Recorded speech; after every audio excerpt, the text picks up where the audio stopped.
செந்தில் பாலாஜி எப்படி அங்கே சீக்கிரமாக வந்தார்? நீங்கள் சொல்கிற அந்த வாதத்துக்கு நான் வரேன்.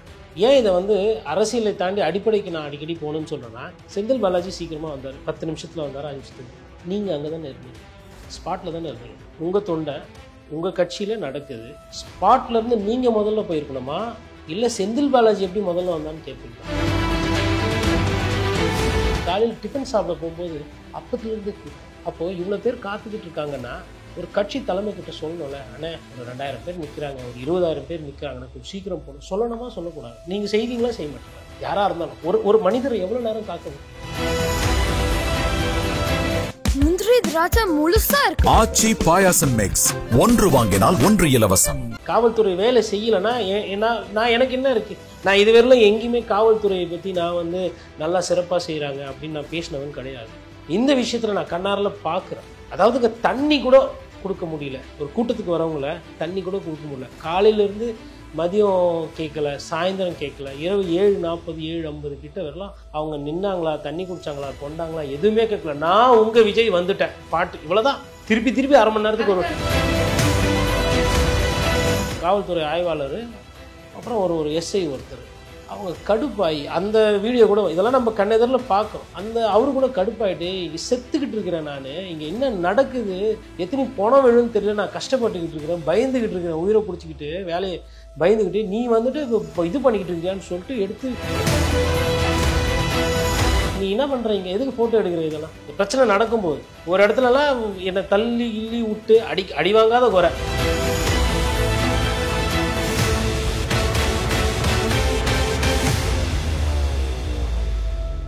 மின்னம்பலம் நேர்களுக்கு வணக்கம். பத்திரிகையாளர் திரு கோட்டீஸ்வரன் அவர்களிடம் பேச இருக்கின்றோம். வணக்கம் சார். வணக்கம். கரூர் சம்பவத்தில் உயிரிழந்த குடும்பத்தினருக்கு ஆழ்ந்த இரங்கலையும் அனுதாபத்தையும் நம்ம தெரிவித்துக் கொள்வோம். ஃபோட்டோஸ் எல்லாம் நிறைய கொண்டு வந்திருக்கிறீங்க.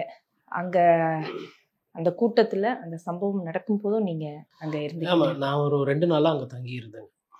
முன்னாலே போய் எப்படி இருக்குது என்ன எதுன்னு பார்க்குறதுக்கு. ஒரு அரசியலில் இப்போ எல்லா தொகுதியும் எப்படி இருக்குது, சட்டமன்ற தொகுதிகள் எப்படி இருக்குது, மக்கள் என்ன நினைக்கிறாங்க அப்படின்ற மாதிரி நான் ஒரு புஸ்தகம் ஒன்று எழுதணுன்ற அந்த ஒரு முடிவில் இருக்கிறேன். ஸோ அதனால் வந்து எல்லா இடமும் போகிறது, அரசியல் தலைவர்கள் எங்கெங்கே போகிறாங்களோ அந்த இடம்லாம் போய் பார்க்குறோம்.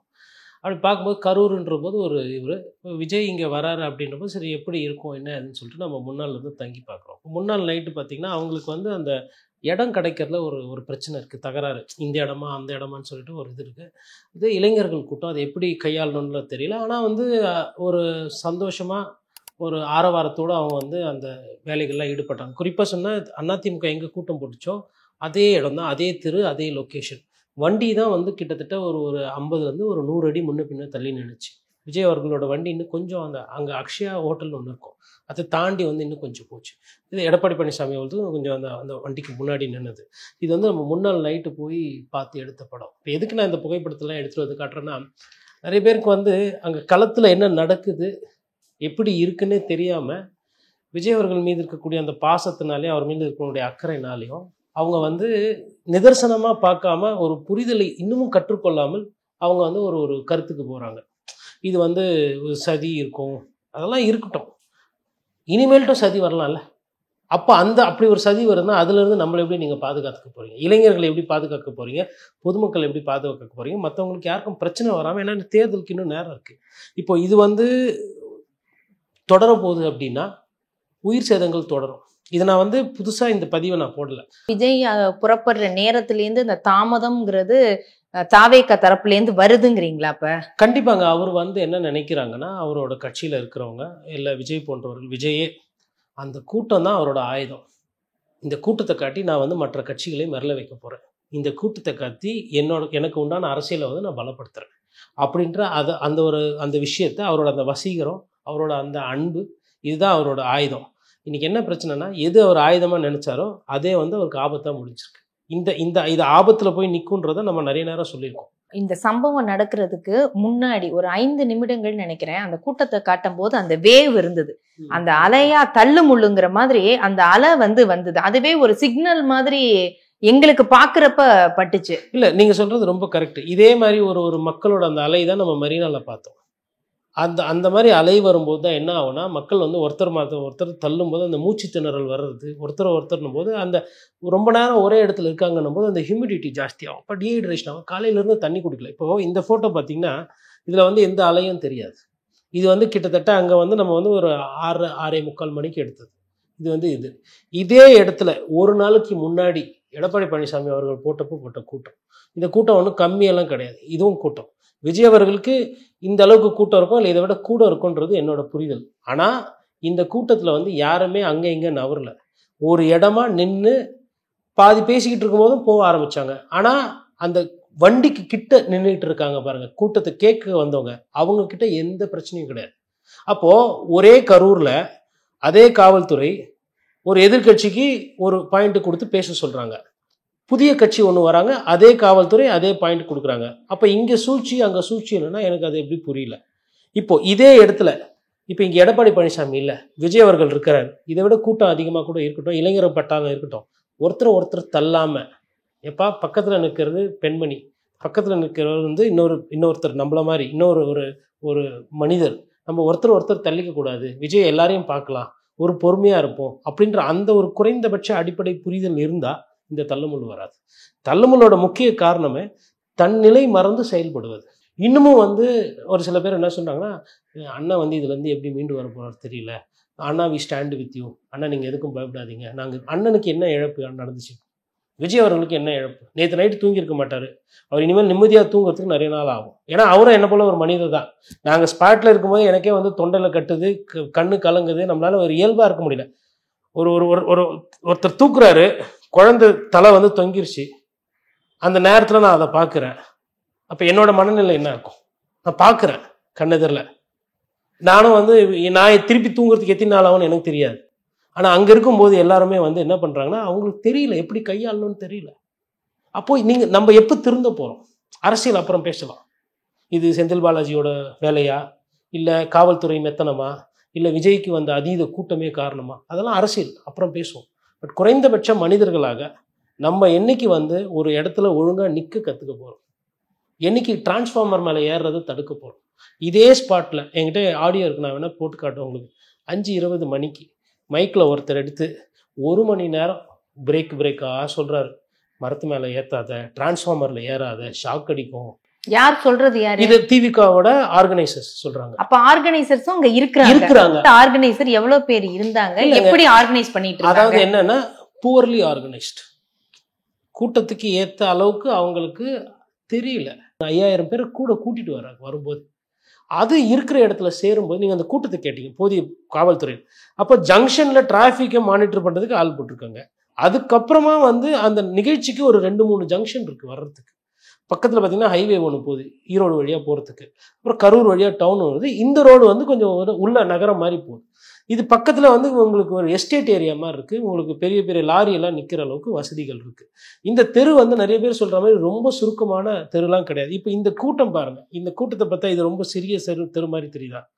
அவ்வளோ ஒரு ரொம்ப சின்ன தெருவாக இருந்தால் இந்த தெருவை எப்படி வந்து கேட்டு ஒப்புதல் வாங்கினாங்க? அப்போ இது ஒரு கேள்வி. அதே மாதிரி எல்லாம் என்ன சொல்கிறாங்க, அடுத்த கேள்வி, செந்தில் பாலாஜி எப்படி அங்கே சீக்கிரமாக வந்தார்? சரி, செந்தில் பாலாஜி சீக்கிரமாக வந்தார், நீங்கள் சொல்கிற அந்த வாதத்துக்கு நான் வரேன். ஏன் இதை வந்து அரசியலை தாண்டி அடிப்படைக்கு நான் அடிக்கடி போகணுன்னு சொல்கிறேன்னா, செந்தில் பாலாஜி சீக்கிரமாக வந்தார், 10 நிமிஷத்தில் வந்தார், 5 நிமிஷத்தில் வந்தார். நீங்கள் அங்கே தானே இருந்தீங்க, ஸ்பாட்டில் தானே இருந்தீங்க. உங்கள் தொண்டை உங்கள் கட்சியில் நடக்குது. ஸ்பாட்லேருந்து நீங்கள் முதல்ல போயிருக்கணுமா, இல்லை செந்தில் பாலாஜி எப்படி முதல்ல வந்தான்னு கேட்பீங்களா? அதை பற்றி பேசாமல் செந்தில் பாலாஜி எப்படி உடனே வந்தார்? புசி ஆனந்தே வரலையேங்க. அதுதாங்க எங்கன்னே தெரியலையே. எங்க 2ஆம் கட்ட தலைவர்கள்னு யாரும் இருக்கிறாங்க? அதான் சொல்றேன், நிர்வாகிகள் யாரும் வந்தாங்க? என்ன முதல்ல போய் நான் இன்னைக்கு இதை பார்த்தப்போ அங்க இளைஞர்கள் பட்டாலும் அவங்களோட, அதாவது ஒரு கை காசை போட்டு பண்ணா எப்படி இருக்கும்? ஒரு தன்னை மறந்து தன் தலைவனுக்காக ஒரு அதீத காதல், அதெல்லாம் என்னால் பார்க்க முடியுது. இது பாருங்க, இந்த படம் வந்து பார்த்தீங்கன்னா இந்த சம்பவம் நடந்ததுல இந்த உள்ள வெளியில போற ரோட்டு இது வந்து இதே மாதிரி சீன்ஸ் வந்து நான் கோயம்புத்தூர்ல ஒரு சில தொகுதிகளில் பார்த்தேன். எடப்பாடி பழனிசாமி பிரச்சாரம் போகும்போது கோயம்புத்தூரில் ஒண்டி பார்த்தேன். அதாவது வீடெல்லாம் பூட்டிட்டு, தொண்டாமுத்தூரில் குறிப்பாக இந்த மாதிரி அதை விட அதிகமான ஒரு விஷயம் இங்கே நடந்தது. ஆனா இதுவும் சின்னதாக தான் இருக்கு. இது சின்னது, கூட்டத்துக்கு வெளியில இது வந்து என்ன இல்லை, கூட்டத்துக்கு வெளியில் வரல. இதில் என்னன்னா வீடெல்லாம் பூட்டிட்டு மக்கள் எல்லாம் அந்த கூட்டத்துக்கு போயிட்டாங்க. இது உள்ள யாருன்னா இப்போ வந்து திருடினா கூட தெரியாது. அதாவது விஜய் வராரு நாங்கள் பார்க்கணுன்ற அந்த ஆர்வத்தை காட்டுற படம் இது. இது கூட்டத்துக்கு ஒன்றும் இல்லை. அப்போது இவ்வளோ பேர் வராங்கன்னா நீங்கள் எவ்வளோ புத்திசாலித்தனமாக எவ்வளோ உஷாராக இருக்கும். அதுக்கப்புறம் இந்த படம் பார்த்தீங்கன்னா இது வந்து காலையில் பாருங்க, காலையிலேயே மதியம் எடுத்த படம். இது வந்து காலையில் எடுத்த படம். காலையிலேயே சூரியன் வந்து அப்படின்னும் போது காலையில் டிஃபன் சாப்பிட போகும்போது அப்பத்துலேருந்தே கூட்டம். அப்போது இவ்வளோ பேர் காத்துக்கிட்டு இருக்காங்கன்னா ஒரு கட்சி தலைமை கிட்ட சொல்லணும்ல, அண்ணே ஒரு 2000 பேர் நிற்கிறாங்க, ஒரு 20,000 பேர் நிற்கிறாங்கண்ணா, கொஞ்சம் சீக்கிரம் போகணும். சொல்லணுமா சொல்லக்கூடாது? நீங்கள் செய்வீங்களா செய்ய மாட்டீங்களா? யாராக இருந்தாலும் ஒரு மனிதரை எவ்வளோ நேரம் காக்க வைப்பீங்க? இது மதியம், இது சாயந்தரம், புரியுதுங்களா? அதுக்கப்புறமா இது வந்து இரவு, அதாவது இந்த சம்பவம் நடக்கிறதுக்கு முன்னாடி இந்த பஸ்ஸில் வந்து ராஜ்மோகன் ஐயா வராங்க.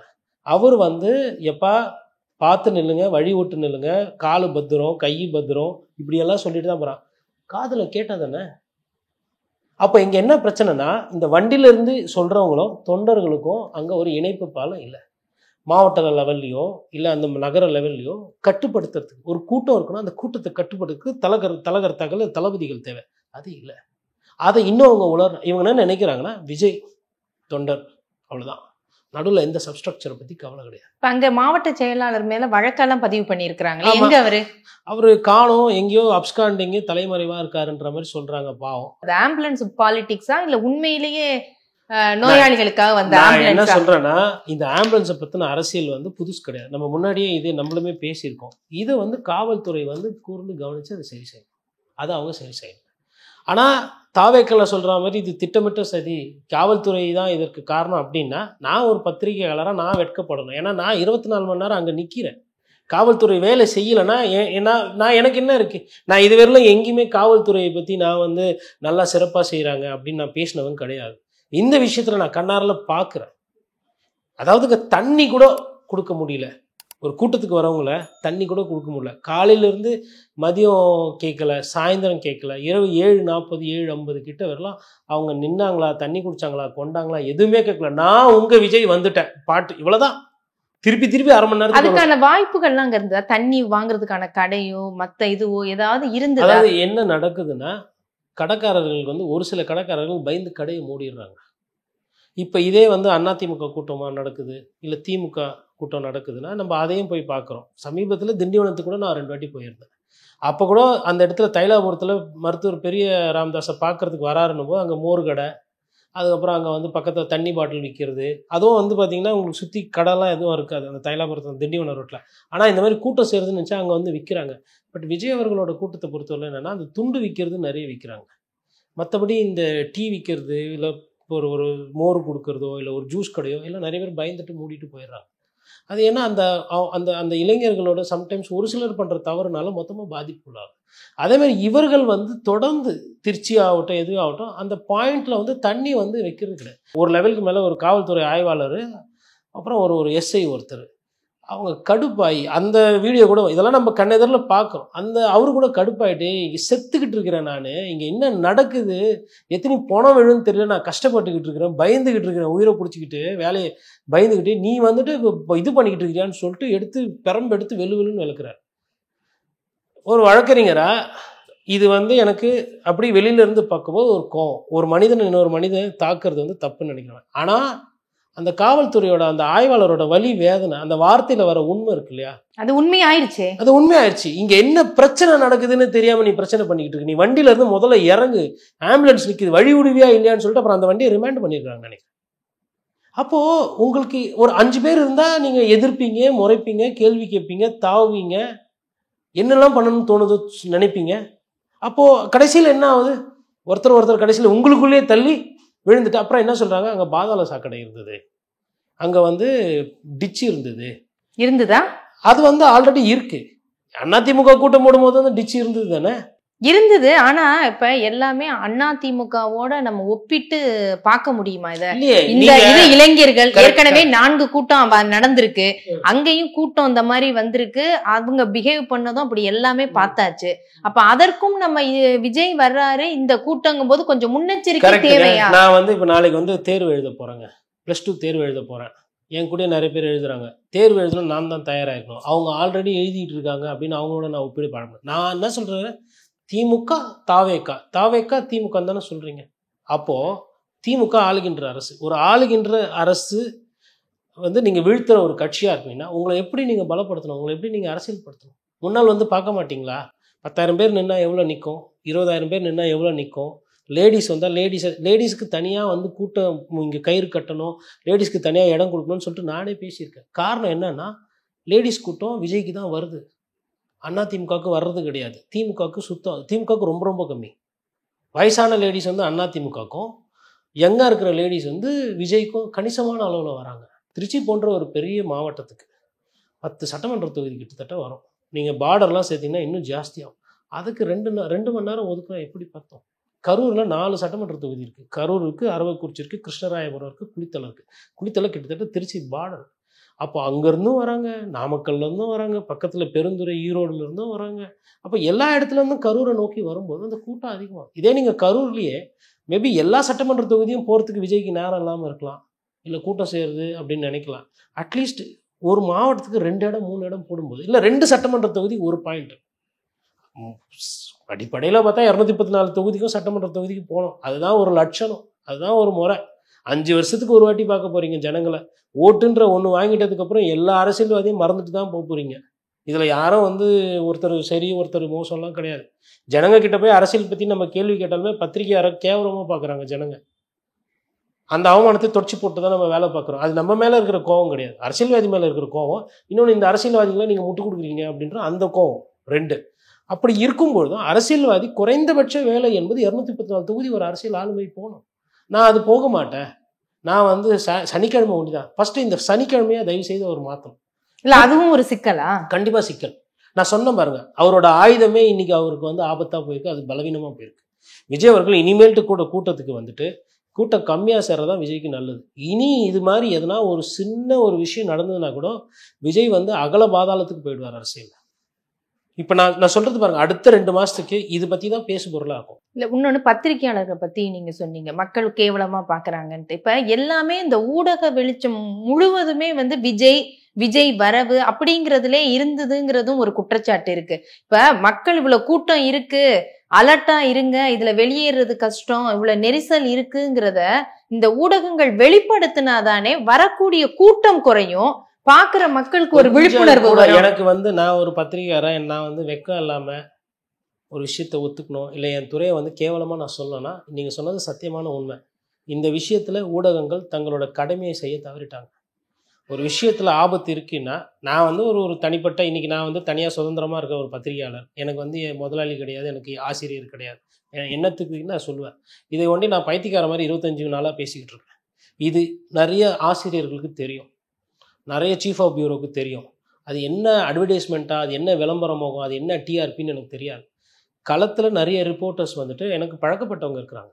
அண்ணா இது சரியில்லைண்ணே, ஒரு பெண் வந்து ஏகப்பட்ட இன்னல்களை சமாளிச்சிருக்காங்க நாமக்கல்ல, வெளியில் சொல்ல முடியாது பேரெல்லாம். நான் ஃபெடரல் பத்திரிகையில் ஒரு செய்தியே வந்தது, ஜேர்னலிஸ்ட்டுக்கு பர்டிகுலராக விமென் ஜேர்னலிஸ்ட்டுக்கு சேஃப்டி இல்லை கவர் பண்ண போனால் அப்படின்னு மதுரை மாநாடப்பவே வந்தது. அதே மாதிரி இவ்வளோ க்ரூ போடாதீங்க, இவ்வளோ க்ரூ போட்டால் க்ரூவால் சமாளிக்க முடியலன்னு சொல்லிட்டும் பேசியிருக்காங்க. ஆனால் தொழில் போட்டியிலையும் விஜய் காலையில் ஏஞ்சாரு, விஜய் வெளியில் வந்துட்டார், விஜய் கையாட்டினார், விஜய் ஏர்போர்ட்டில் வந்துட்டார், இதோ வந்து விட்டார் விஜய், அதோ வந்து விட்டார் விஜய் சொல்லிட்டு இந்த 40 பேர் இறந்தாங்க இல்லையா, இதுக்கு கொஞ்சமாச்சு அந்த காட்சிகள் பார்க்கும்போது குற்ற உணர்வு கொஞ்சமாச்சு குத்தணும். கூட்டம் அதிகமாக இருக்குது, நிருபர் என்ன நினைக்கிறீங்க, இது சேஃப்டி நினைக்கிறீங்களா அப்படின்னும் போது அப்படி ஒரு கேள்வி அங்கே நீங்கள் போட்டிருந்தீங்கன்னா, லைவ் நீங்க காட்டுறீங்கன்னா அவங்க சொல்லும் போது நீ சொல்ல வேண்டியதுதானே, இவ்வளவு மக்கள் இருக்கிறாங்க, இவங்களுக்கு தண்ணி இல்லை, வசதிகள் இல்லை, இனிமே வர்றவங்க யோசிக்கணும், கூட்டத்தை நிறுத்தணும், காவல்துறை இதுல பார்க்கணும், அரசு கொஞ்சம் கவனத்தை திருப்புங்க, ஒரு அலர்ட் கொடுத்திருந்தா கூட கிடையாது, அடுத்த வர கூட்டத்தை நிறுத்தி இருக்கலாமோ, மனசு கஷ்டமா இருக்கு. சொன்னீங்க நெறியாளர், நம்மளும் வந்து வெட்கி தலை குனியணும். கொஞ்சம் கூட வெக்கமே இல்லாமல் மக்களுக்கு புரிதல் ஏற்படுத்துறது பத்திரிகை துறையோட தர்மமா இல்லையா?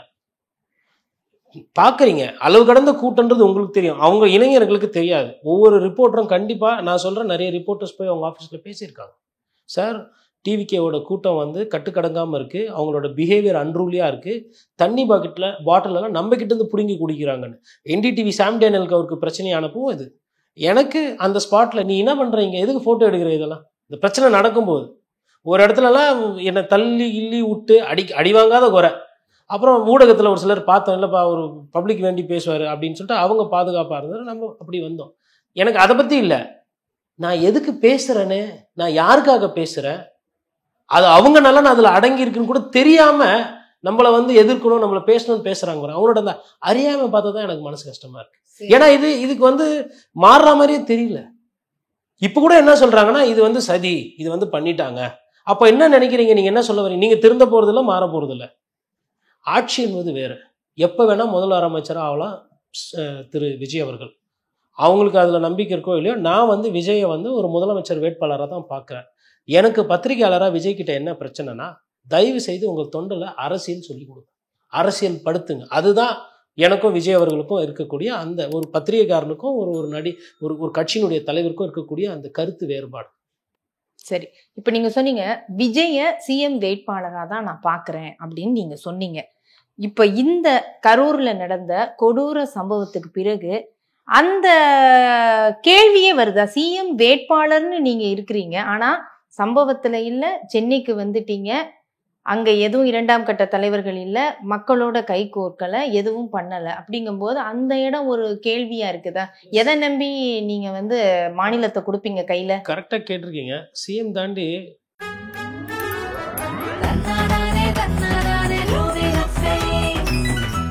முந்திரி திராட்சை முழுசா இருக்கு. ஆச்சி பாயாசம் மிக்ஸ், ஒன்று வாங்கினால் ஒன்று இலவசம். மின்னம்பலம்.com, தமிழின் முதல் மொபைல் பத்திரிகை.